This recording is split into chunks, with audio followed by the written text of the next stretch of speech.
Hi everyone, welcome to my channel.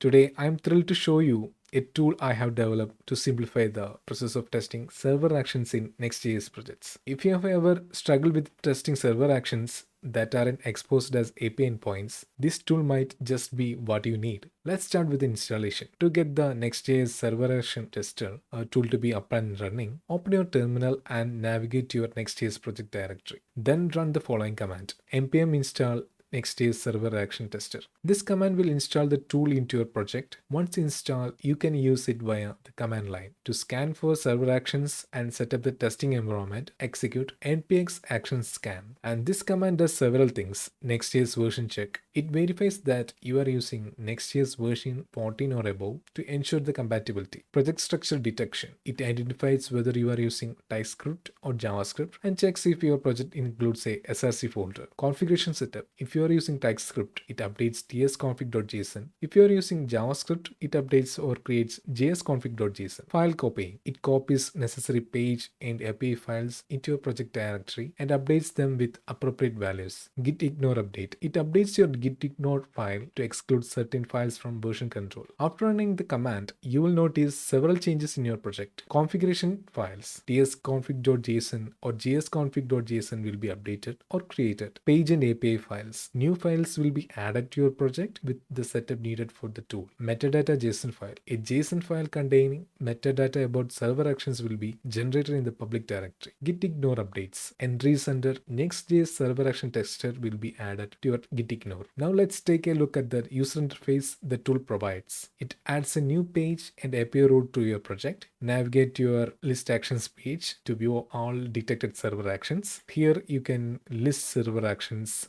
Search functionality will be there. You can execute functions. There will be parameter input. Some amount of type information will be there for the parameters. And also there will be light and dark mode. You can switch between themes to match your preference. So coming to the conclusion, with the Next.js server action tester, you can streamline your workflow and make testing server actions in Next.js projects a breeze. If you find this tool useful or have any suggestions for improvement, I would love to hear from you. Feel free to contribute to the project on the GitHub repository. Thanks for watching. Don't forget to like, comment, and subscribe for more updates and tutorials. See you in the next video. Bye.